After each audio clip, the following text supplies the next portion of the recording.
तो इस क्वेश्चन में हमें शियर स्ट्रेस डिस्ट्रीब्यूशन डायग्राम को ड्रॉ करना है।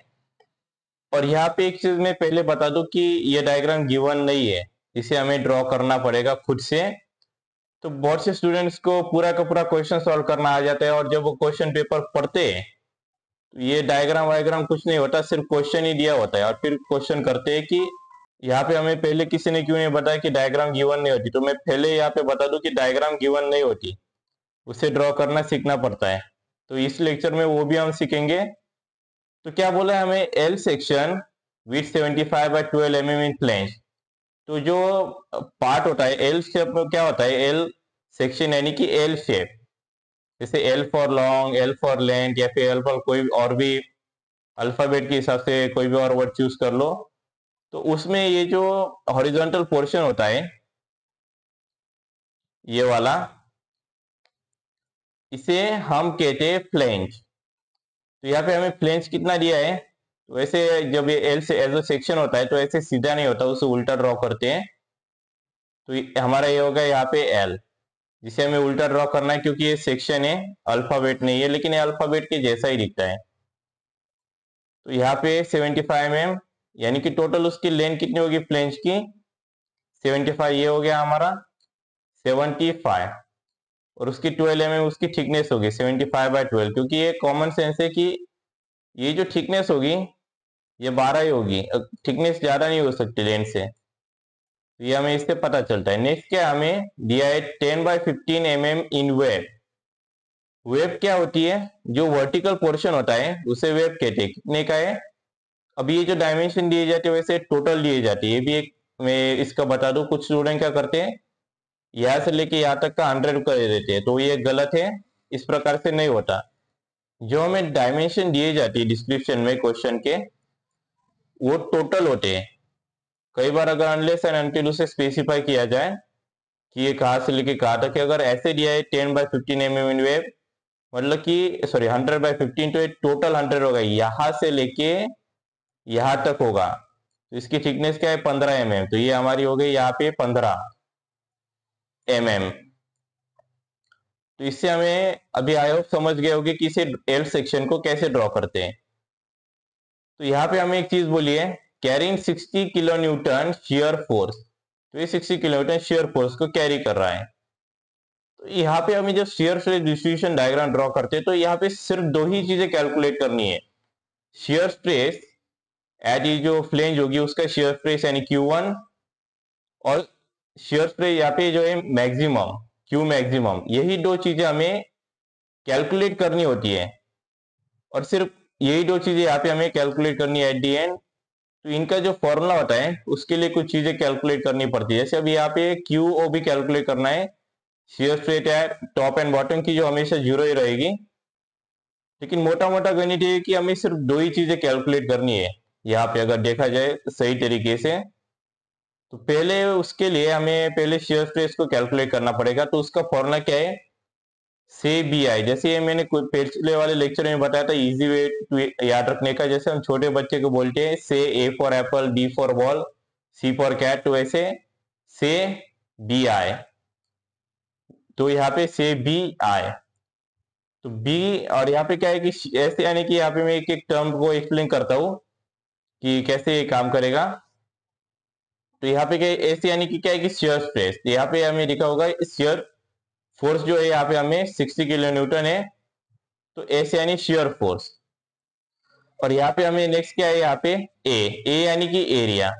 तो एरिया हमें यहाँ पे कैलकुलेट करना पड़ेगा। तो इसमें क्या है कि एरिया 1 और एरिया 2 दो आएंगे। तो यहाँ पे देखोगे तो 60 × 10⁻³ लिखा है, क्योंकि 60 जो है वो किलो न्यूटन में है।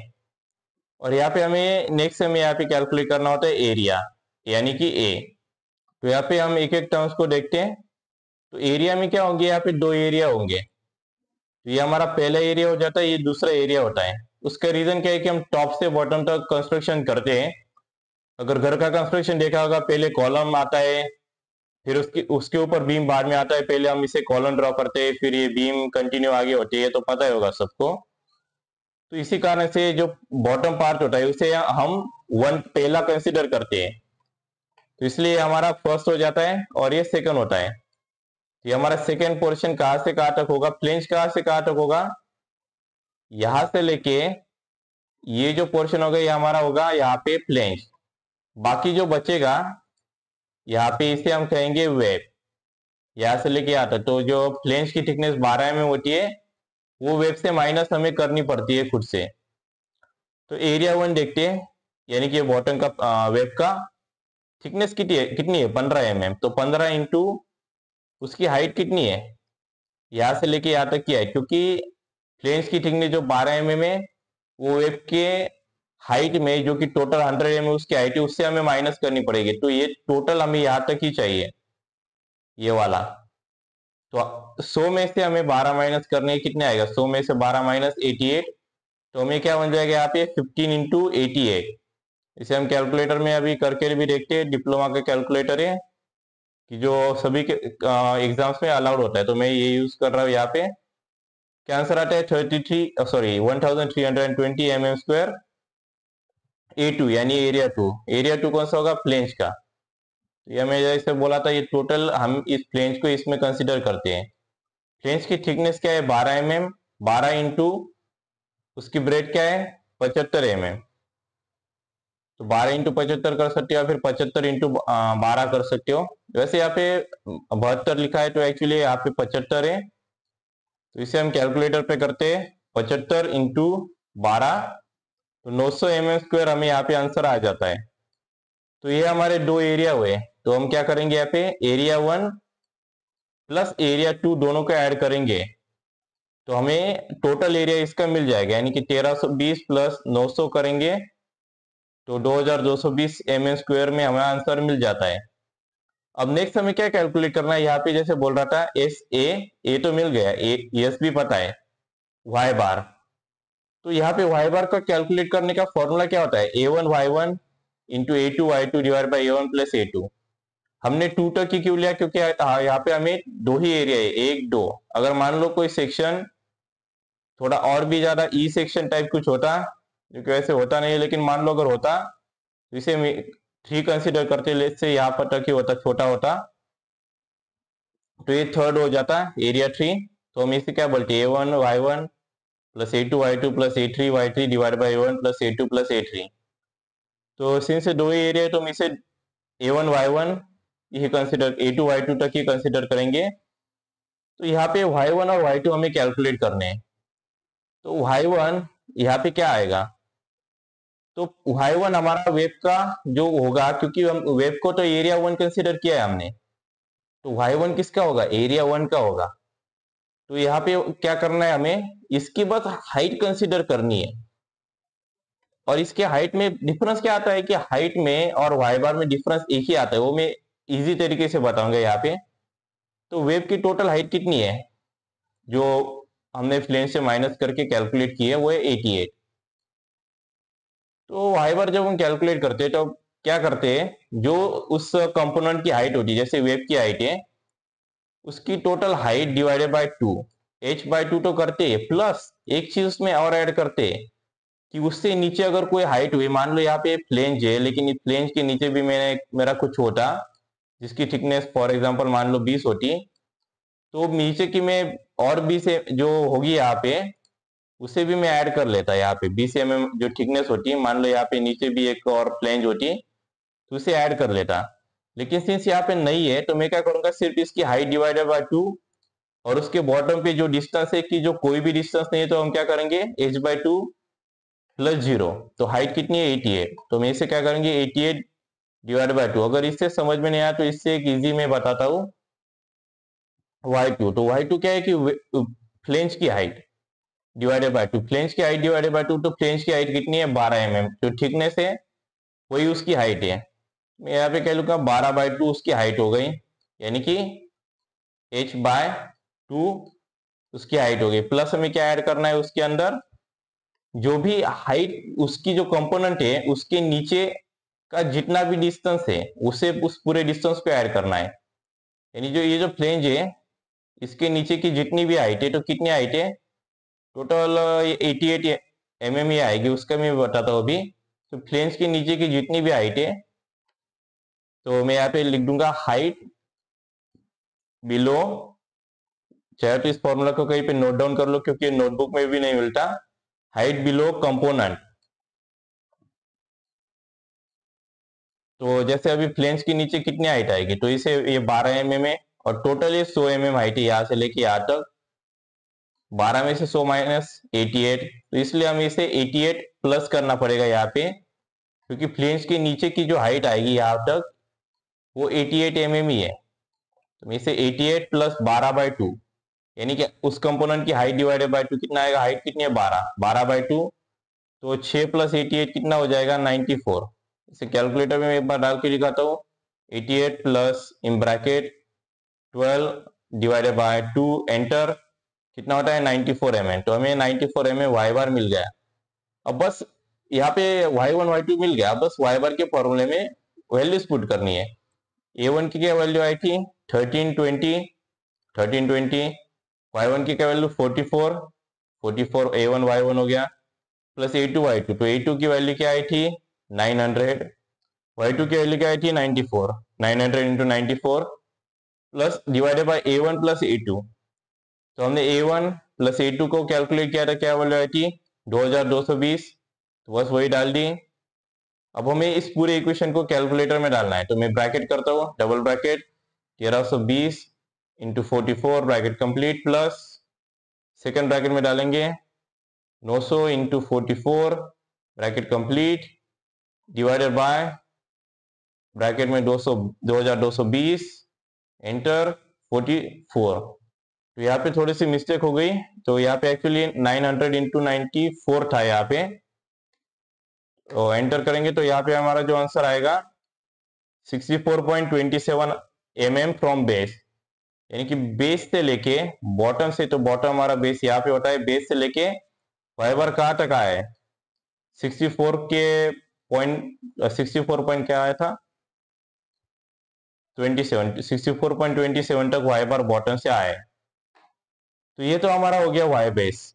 नेक्स्ट हमें क्या कैलकुलेट करना है H1 और H2, तो वो कहाँ पे काम में आएगा, तो आगे जो है जो हमें नेक्स्ट कैलकुलेशन में काम में आएगा आई के।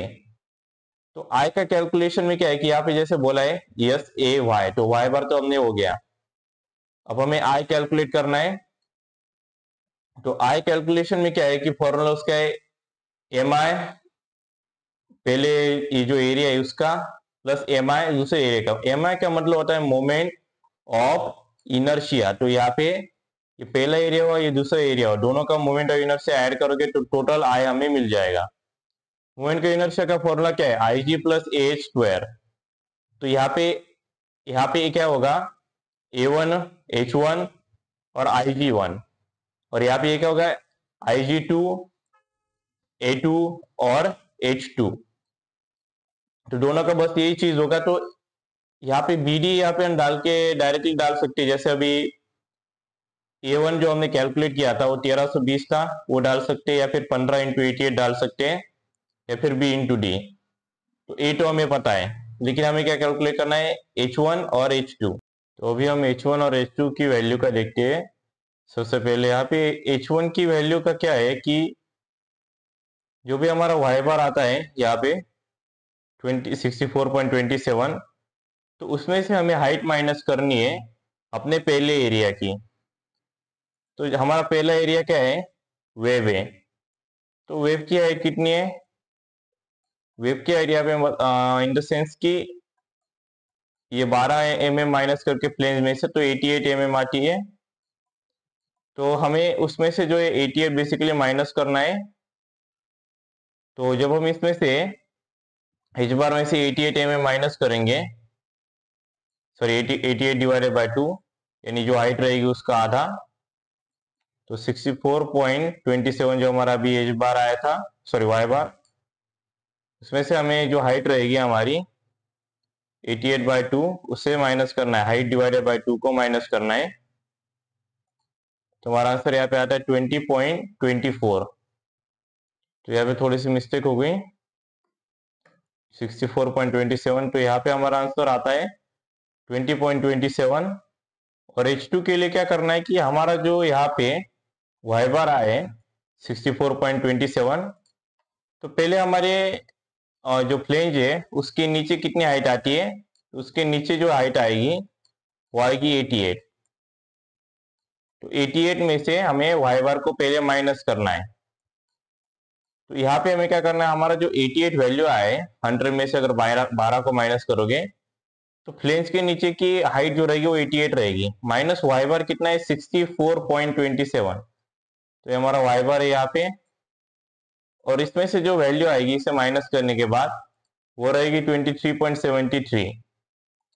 तो इसके बाद क्या है कि जो हमारे फ्लेंज की हाइट होगी, अगेन सेम थिंग, फ्लेंज की हाइट डिवाइडेड बाय 2। फ्लेंज की हाइट कितनी है, तो फ्लेंज की हाइट है 12 mm, तो 12 mm डिवाइडेड बाय 2। तो इसमें अगर मैं आंसर में से लेट से 6 ऐड कर देता हूँ फटाफट, तो हमारा आंसर आएगा 29.73 mm। तो यहाँ पे मुझे एच भी मिल चुका है, और ए का तो हमें पता है कि A1 जो रहेगा, A1 के पहले M1 के लिए A1 और H1, यहाँ पे जो हमने H1 कैलकुलेट किया, और BD³/12। तो पहले का जो एरिया है वो एक्चुअली वेब का है, तो वेब के एरिया में ब्रेड कितनी है, तो वेब के एरिया में ब्रेड है, यहाँ देखोगे तो पता चलता है 15 mm है। यहाँ पे हाइट कितनी है, तो हमें हाइट कौन सी चाहिए, अभी वेब की हाइट चाहिए, कितनी है 88। जैसे यहाँ पे भी लिखा हुआ है, अक्षर यहाँ पे से डायरेक्टली हम लिख सकते हैं कि ब्रेड कितनी है 15। ब्रेड यानी कि क्या, जो हॉरिजॉन्टल रहता है डायमेंशन वो। डेप्थ यानी कि वर्टिकल डायमेंशन, डेप्थ को कई बार हाइट भी बोलते हैं, लेकिन इस केस में हमें BD³/12 लेना है, यहाँ पे एच मत लिखना। और हाइट कितनी है 88, तो 15 × 88³/12 प्लस हमारा A1 एरिया 1 क्या रहेगा B × D।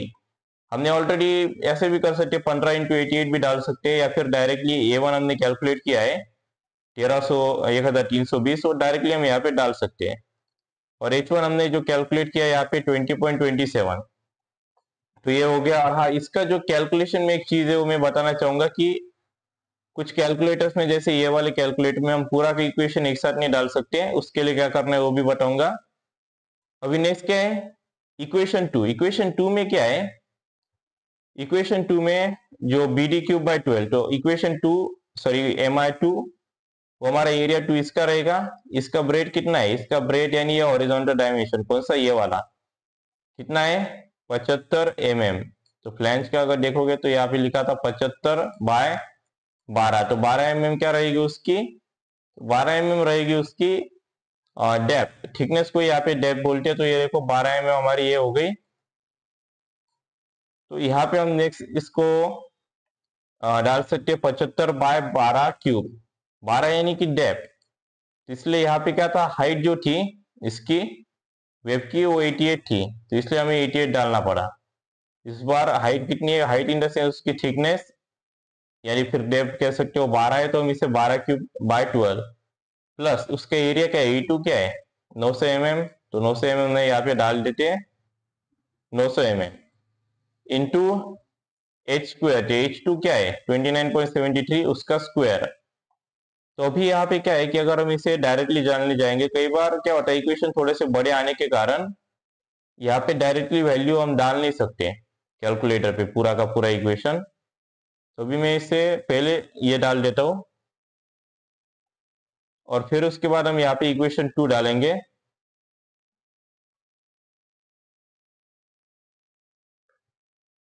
(20.27) का क्यूब। तो इसके डालने के बाद क्या करना है, ENG प्रेस कर लेना है, और ये जो वैल्यू आएगी मेक श्योर करना कि 3 डिजिट तक लेना है। यहाँ पे क्या है कि अगर हम ऐसे इस प्रकार के फॉर्मेट में लेंगे इतना बड़ा नंबर, तो कैलकुलेटर में डालने में बहुत ज्यादा डिफिकल्टी आती है, कंफ्यूजन ज्यादा बढ़ जाता है। इसलिए मैं यहाँ पे ये रिकमेंड करता हूँ कि ये जो वैल्यू आएगी यहाँ पे, सॉरी ये स्क्वायर में आएगी, तो ये जो वैल्यू आएगी इसे 3 डिजिट तक लेना। तो यहाँ पे मैं लूंगा 1.39, जैसे 4 डिजिट तक लेते, थोड़ा सा ज्यादा एक्यूरेसी के लिए 1.3941 इंटू 10⁻⁶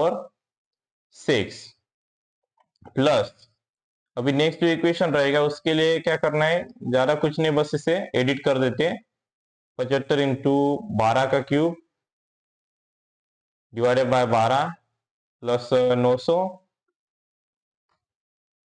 इंटू 29.73 स्क्वायर, और हमारा क्या आंसर आता है जो आएगा उसके 3 डिजिट तक मैं इस बार लेता हूँ प्लस 806.28, तो ये मैंने यहाँ तक ले लिया 806.28 इंटू 10⁻³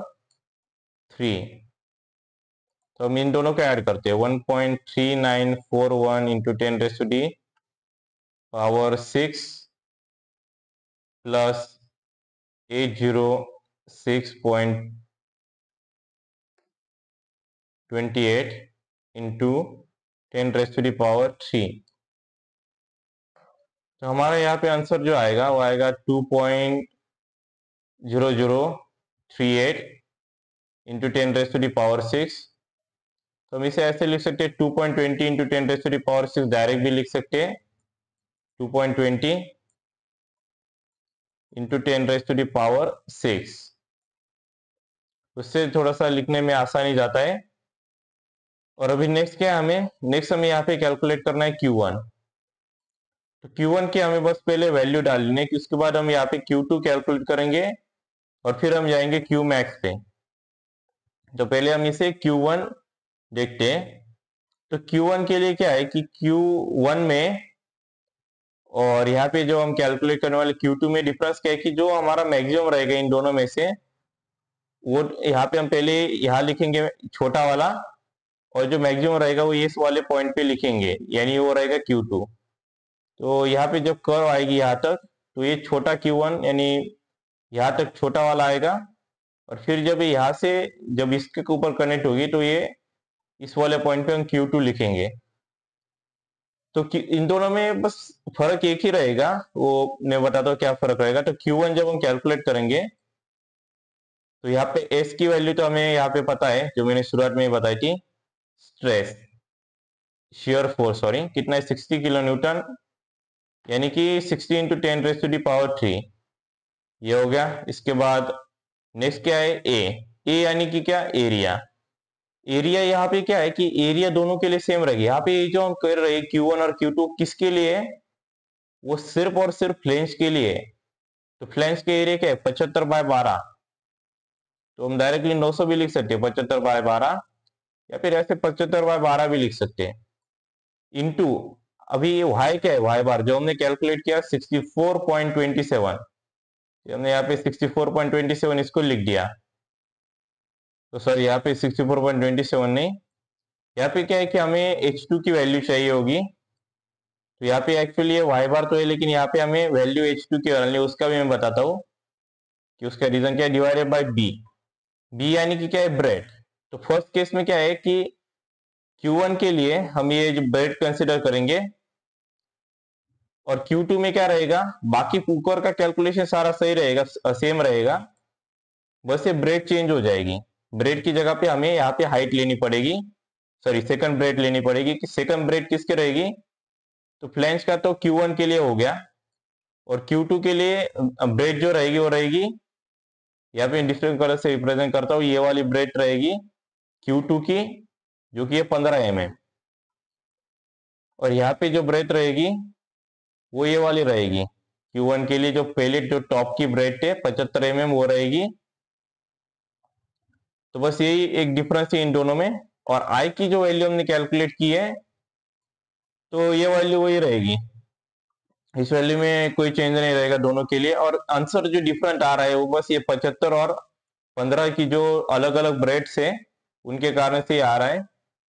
तो इस आंसर को जो है मैं यहाँ पे कैलकुलेटर में डालते इसको 60 into 10⁻³ bracket complete, sorry 75 into 12 into 29.73 bracket complete divided by second bracket यहाँ पे हम डालेंगे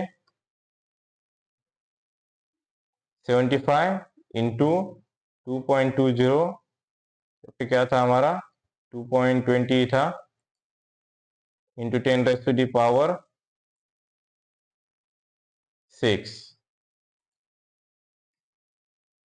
जैसे हम इसे एंटर करेंगे तो 9.729 तो लगभग 9.73 हमारा आंसर आ चुका है। तो इससे फ्रैक्शन में थोड़ा बहुत फर्क आता है, क्योंकि जब हम पूरी वैल्यू ऐसे लेते हैं थोड़ा सा ज्यादा एक्यूरेसी बढ़ जाती है, लेकिन उतना ज्यादा यहाँ पे फर्क नहीं आता, सिर्फ फ्रैक्शन में आता है। नेक्स्ट क्या है, यहाँ पे बस 75 की जगह पे 15 है, बस वही हमें चेंज करना है, बाकी सब सेम है। तो देखते हैं 13 पॉइंट, तो यहाँ पे थोड़ा सा, तो अगेन यहाँ पे 55 हो गया था गलती से।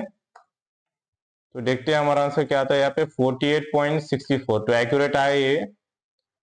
तो नेक्स्ट क्या है, हमें क्यू मैक्सिमम कैलकुलेट करना है, यानी कि ये जो मैक्सिमम यहाँ पे जो डेवलप होगा क्यू, ये वाले पॉइंट पे ये कैलकुलेट करना है।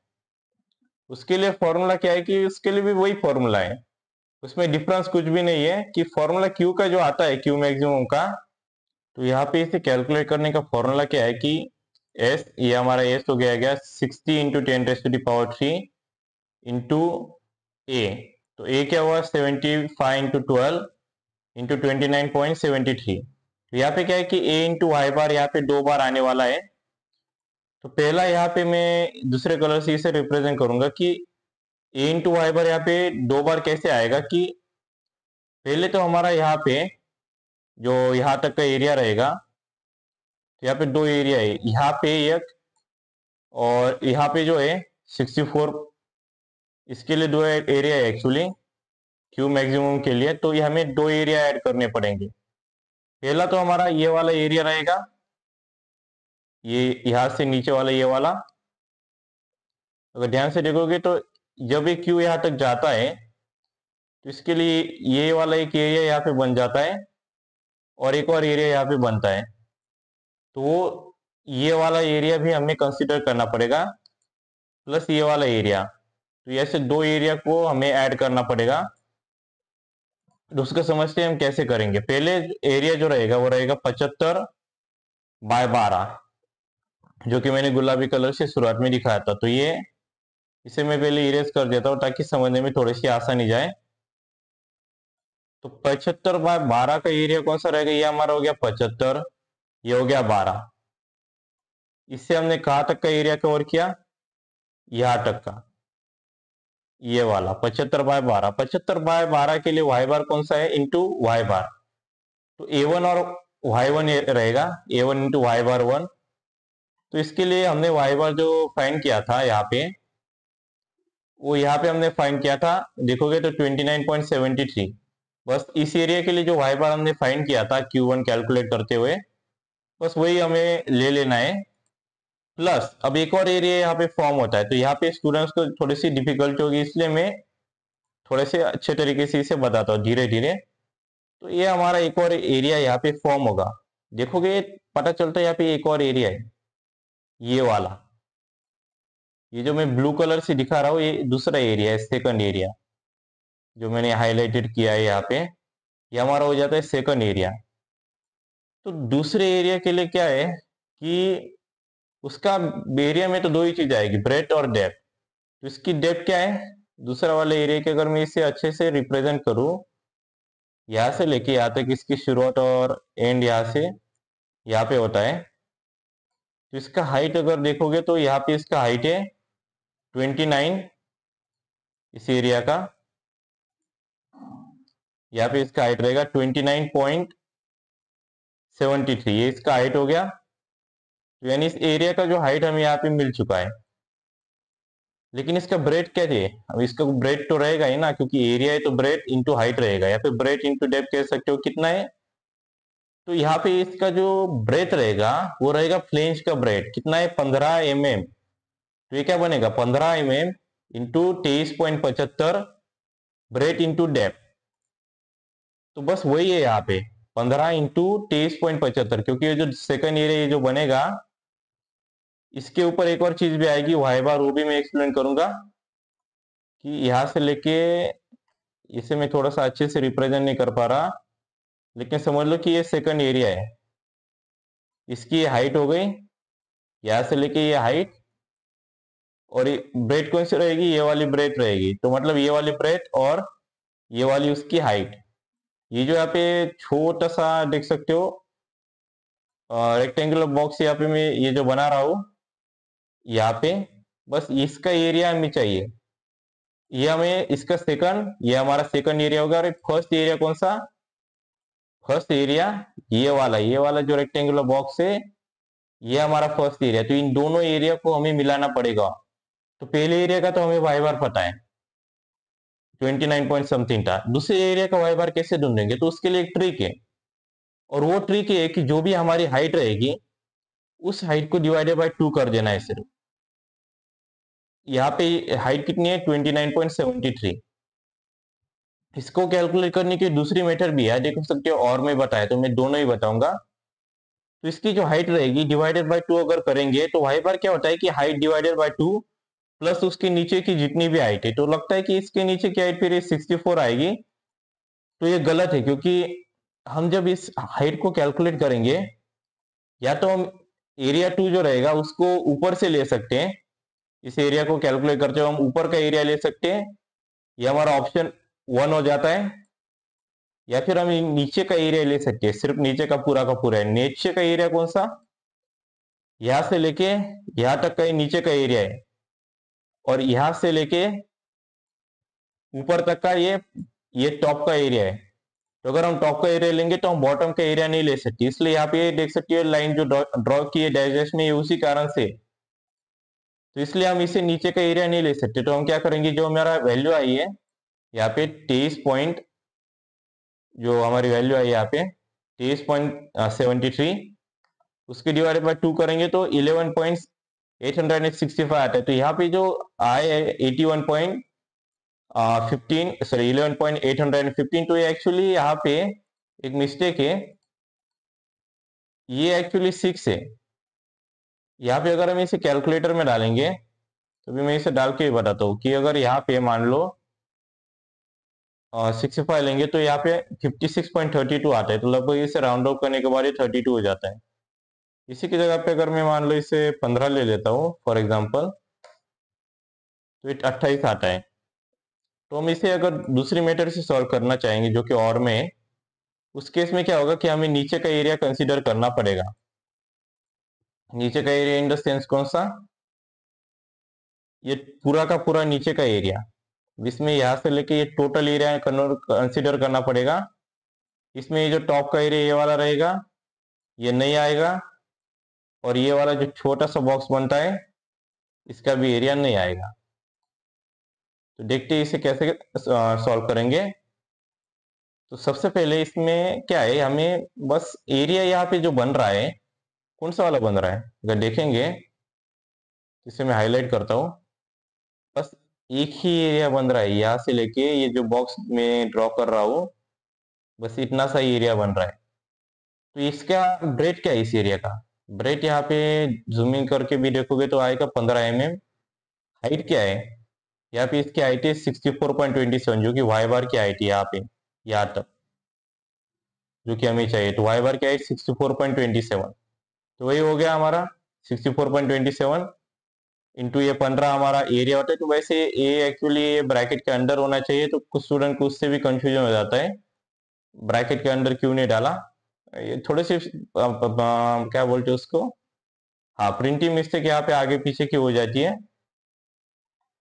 और यहाँ पे बचती है बात की वाई बार की। तो इसका वाई बार क्या रहेगा? तो देखिए ये वाई बार नहीं है, या एक्चुअली हाइट है इस केस के लिए। तो इसका वाई बार का वैल्यू क्या रहेगा कि वाई बार का फॉर्मूला क्या होता है, हाइट डिवाइडेड बाय 2 प्लस उसके नीचे की बिलो जो भी हाइट बची रहेगी, बिलो हाइट। तो यहाँ पे क्या है कि इसके नीचे कुछ हाइट हमें दिखाई नहीं दे रही। अगर इसका डायग्राम देखोगे तो इसके नीचे तो कुछ नहीं है, देखोगे तो इसके नीचे जो है यहाँ पे तो कुछ दिखाई नहीं दे रहा इसके नीचे। तो इसकी हाइट क्या रहेगी? h/2 plus 0। h इसकी हाइट क्या है यहाँ पे? 64.27, तो ये हमारा हो गया h। तो बस वही करना है, h/2 को अगर हम यहाँ पे कैलकुलेटर पे करेंगे 64.27 डिवाइडेड बाय 2, तो कितना आता है यहाँ पे? 32.135। तो देख सकते हो यहाँ पे जो है एक्यूरेट हमारा आ चुका है, क्या एक्यूरेट है। और इसे चाहो तो हम इसे ब्रैकेट के अंदर डाल सकते हैं, 15 इंटू 64.27। इसे मैं थोड़ा सा रब कर देता हूँ, और इसका चाहो तो स्क्रीनशॉट भी ले सकते हो जो मैंने करेक्शन अप्लाई किए। तो बस हम इसे अभी कैलकुलेटर पे डाल के वेरीफाई करते हैं। इसके लिए मैं यहाँ पे जो मैंने पिछले कैलकुलेशन किया था बस उसी को एडिट कर दूंगा, ताकि ये सब जो है फटाफट से सॉल्व हो चुके। तो ये हमारा 64.27 इंटू 32.135, और बाकी का जो है उसे इरेज करना है। सेम आंसर इन दोनों से अगर हम वेरीफाई करेंगे तो इसका आंसर भी सेम आना चाहिए। और बाकी हमारा जो रहता है यहाँ पे ब्रेड, तो एक चीज में ऐसे बताना भूलने वाला था कि यहाँ पे जो ब्रेड लेनी है वो फ्लेंज की ब्रेड लेनी है। उसका रीजन क्या है, क्यू कहाँ से जा रहा है, यहां से लेके क्यू का मैक्सिमम पॉइंट जो है वो ये वाला है। यहाँ से उसकी शुरुआत यहाँ पे वो मैक्सिमम है। तो यहाँ पे ब्रेड कौन सी वाली है, यहाँ पे वेब की ब्रेड जो फ्लेंज की वेब जो है 75 mm वाली नहीं है। अगर ये ऐसे जा रहा होता तो हम इसके फ्लेंज की वेब लेते, सॉरी ब्रेड लेते। लेकिन अभी अभी ब्रेड किसकी लेनी है, वेब की, क्योंकि यहाँ पे कौन सी ब्रेड है, वेब की है। कितनी है, 15 mm। तो ये मैं बताना भूलने वाला था, अच्छा है कि याद आ गया। तो यहाँ पे हमें डालना है डिवाइडेड बाय 15 इंटू ये वैल्यू, तो हमारा आंसर आता है 56.314। क्योंकि अगर हम देखेंगे तो थोड़ा सा फ्रैक्शन का आगे पीछे होता ही रहता है। इसका मैं अगेन चेक कर लेता हूँ।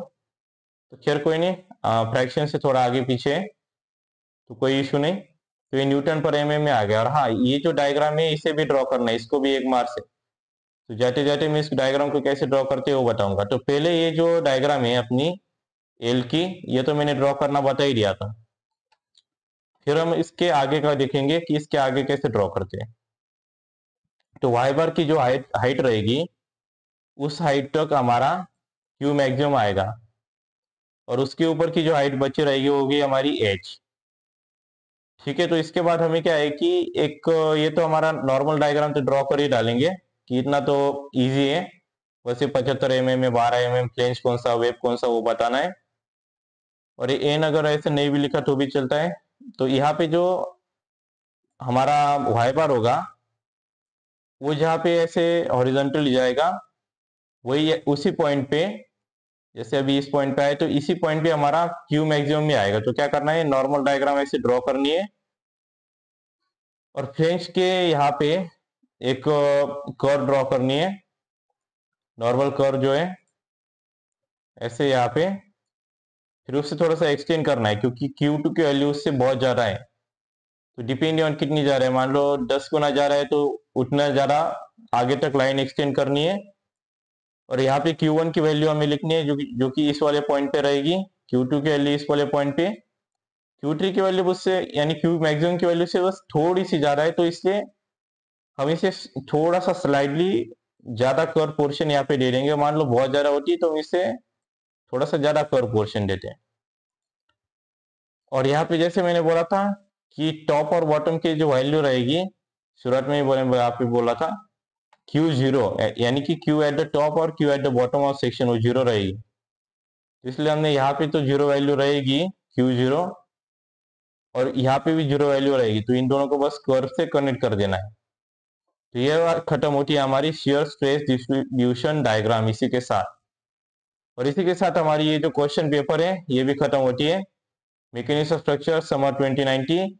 इसके प्लेलिस्ट में मैंने सारे के सारे लगभग सारे के सारे क्वेश्चन कवर कर चुका हूँ। तो देखते हैं कोई छूटा था भी या नहीं। तो आई डोंट थिंक कोई क्वेश्चन छूटा भी था। तो सारे के सारे न्यूमेरिकल क्वेश्चन में इस प्लेलिस्ट में कवर कर चुका हूँ। इसका लिंक डिस्क्रिप्शन में, और तो एन कार्ड भी शो हो रहा होगा इस वाले साइड में, आई थिंक शो होता है एन कार्ड प्लेलिस्ट के ये वाले साइड में। तो उस प्लेलिस्ट को देख जरूर लेना। उसके ऊपर इस क्वेश्चन पेपर के सारे 100% सारे के सारे न्यूमेरिकल से 100% कंप्लीट। और अगर कोई डाउट है तो कमेंट कर देना, मैं उसका सोल्यूशन दे दूंगा। तो जाते जाते चैनल को सब्सक्राइब, वीडियो को लाइक और शेयर जरूर कर देना। Thank you for watching and see you in the next one.